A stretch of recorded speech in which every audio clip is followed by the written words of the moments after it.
Welcome to poultry university. मेरा नाम मोहम्मद शाहिद ज़हूर है। मैं सर्टिफाइड पोल्ट्री कंसल्टेंट हूँ। आज हम जिस टॉपिक पे डिस्कस करेंगे वो इन दिनों का एक इमर्जिंग टॉपिक है। तो इन शॉर्ट हम यही कहेंगे कि अपने जो है बर्ड पे तवज्जो दे, ये ना हो कि लेट हो जाए।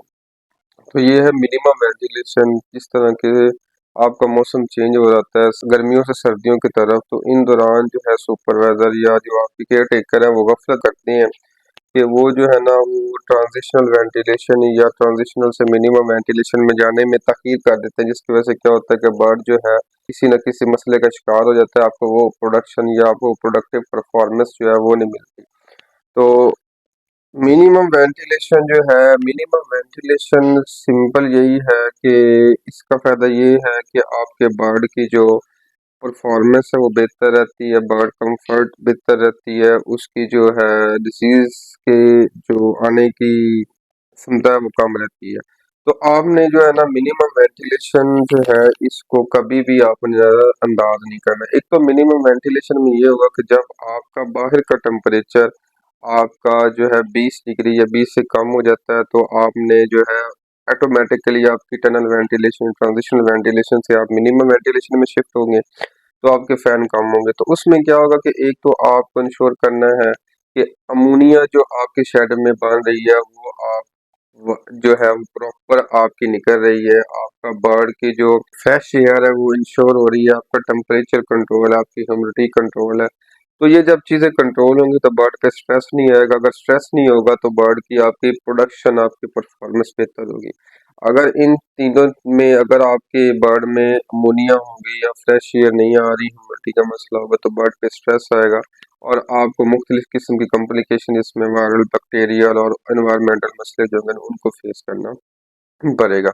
मिनिमम वेंटिलेशन जो होती है इससे अगर आप प्रॉपर करते हैं तो आपका क्या होता है कि आपकी एफसीआर बेहतर होती है, आपकी मोर्टेलिटी रेट कम होता है, आपके बर्ड की वेलफेयर बेहतर होती है, लंगड़ापन वगैरह ये सारी चीज़ें जो होती हैं ये कम रहती हैं और बर्ड की जो ओवरऑल लुक है वो बेहतर रहती है। तो अगर इन सब चीज़ों में आप चाहते हैं कि इन दिनों यानी दिसंबर जनवरी और फरवरी में आपका फ्लॉक बेहतर से बेहतर परफॉर्मेंस दे, उसको मोर्टेलिटी रेट उसका कम हो, आपको अगेंस्ट जो डिजीज मेडिसिन कम इस्तेमाल करनी पड़े, तो आपको अपनी मिनिमम वेंटिलेशन पे तवज्जो देनी पड़ेगी।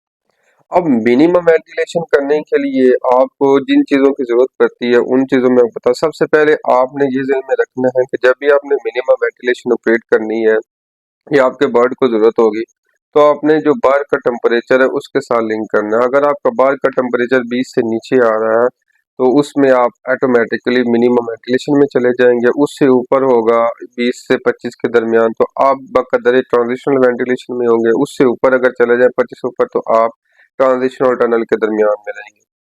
तो जब भी आपका टेम्परेचर जो है वो 20 से नीचे आ जाता है 16 और 20 के दरमियान, तो आपने मिनिमम वेंटिलेशन को ऑपरेट करना है। अब मिनिमम वेंटिलेशन के लिए हमें चाहिए क्या क्या चीजें। सबसे पहले तो मिनिमम वेंटिलेशन के चाहिए कि आपके हाउस की डायमेंशन कितनी है, उसके अंदर बर्ड कितना है, बर्ड की तादाद कितनी है, उसके साथ जो बर्ड अंदर मौजूद है उसका वेट कितना है। वेट के साथ ये करने के बाद उसके बाद आपने उसको देने हैं कि बाहर का टेम्परेचर कितना है। एक तो आपका बर्ड कितना है, फिर आपका वेट बर्ड का कितना है, फिर बाहर का टेम्परेचर कितना है, और उस हिसाब से आपने बर्ड को सीएफएम देने हैं कि इतने सीएफएम पर केजी हमने देने हैं बर्ड को। उसके बाद फिर आपने डिवाइड करना है कि आप अगर फ्रंट फैन चला रहे हैं तो उसका सीएफएम आपने डालना है कि डिवाइड बाय 20,000 20,000 सीएफएम। अगर आप साइड फैन चला रहे हैं तो आपने 7 से 10,000 के दरमियान उसको ना वो डिवाइड करना है। उसके आने के बाद फिर आपने जो अपने वेंट को ऑपरेट करना है। वेंट जो है वो आपने देखने कि क्या जो वेंट है उसकी वाकई वही डायमेंशन है जो एक स्टैंडर्ड है वेंट, और क्या उतने ही वेंट लगे हैं। अगर आप उसकी निकालेंगे तो जितने वेंट बनते हैं आपने इंश्योर करना है क्या उतने आपके वेंट मौजूद हैं, और उसको आपने 1.5 इंच से कम नहीं खोलना और 3 से ऊपर नहीं जाना। ठीक है।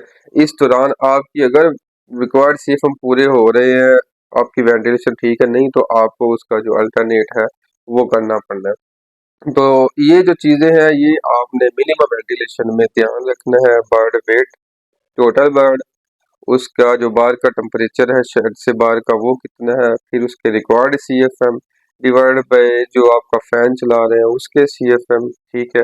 उसके बाद आपने जो वेंट ऑपरेट कर रहे हैं, अगर तो आप 1.5 इंच खो रहे हैं तो 1 इंच अब आप खोलेंगे तो 4 CFM आएगी, ठीक है। अगर आप 2 इंच खोते हैं तो 8 CFM आएगा इवेंट में से, और अगर आप 3 इंच खो रहे हैं तो उस हिसाब से 12 जो है ना CFM उसमें से क्रॉस होगा। तो ये जो चीज़ इंश्योर करेंगे तो उसके बाद आपकी जो प्रॉपर वेंटिलेशन है वो निकल आएगी।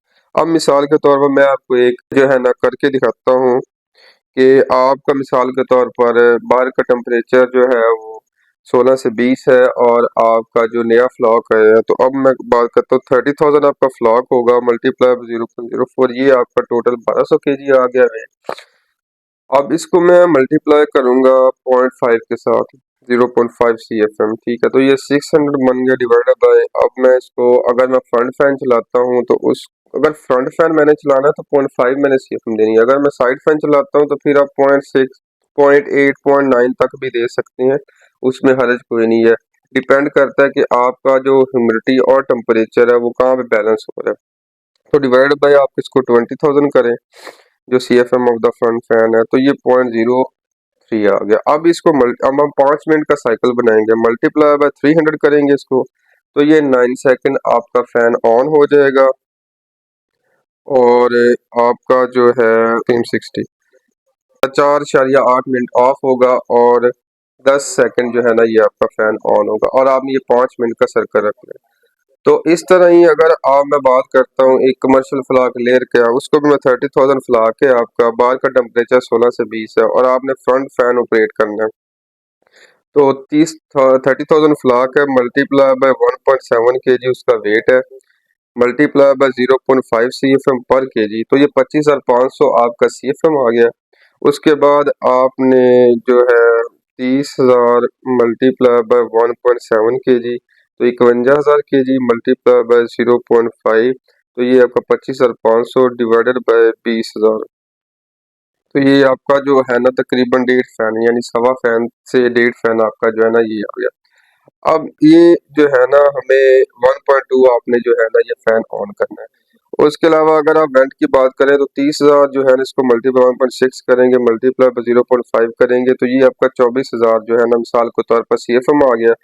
अब एक वेंट जो है वो 11 इंच जो होता है उसकी लंबाई होती है, ठीक है। तो उसको जितना आप खोलेंगे, मिसाल मैं कहता हूँ जी 3 इंच आपने खोला है, तो उसमें जो 3 इंच खोलेंगे 1 इंच में 4 CFM होंगे, तो 3 में कितने होंगे 12, डिवाइड बाय इसको 12 कर देंगे तो ये 2,000 आ गया, डिवाइडेड बाय इसमें जो है उसकी कितने हैं, मिसाल का एक 11 इंच है ना, तो 3 इंच खुले तो डिवाइडेड बाय 33 कर देंगे इसको, तो ये 60 वेंट होंगे, ठीक है।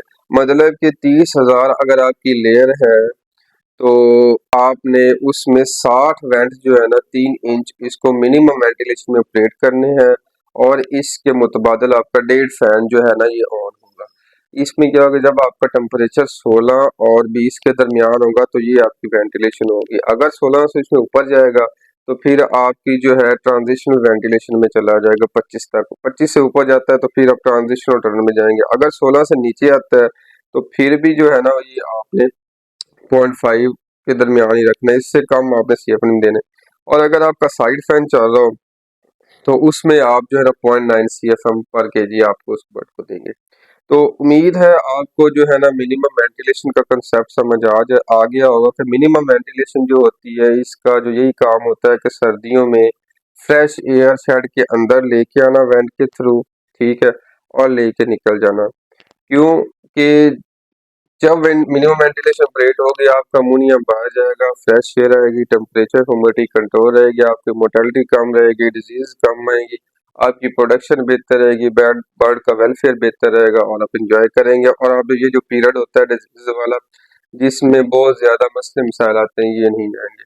उम्मीद है आपको मिनिमम वेंटिलेशन जो है इसका काफी हद तक पता चल गया होगा। अगर आपको क्वेश्चन हो तो आप मुझे कमेंट्स कर सकते हैं। Thank you so much. Allah Hafiz.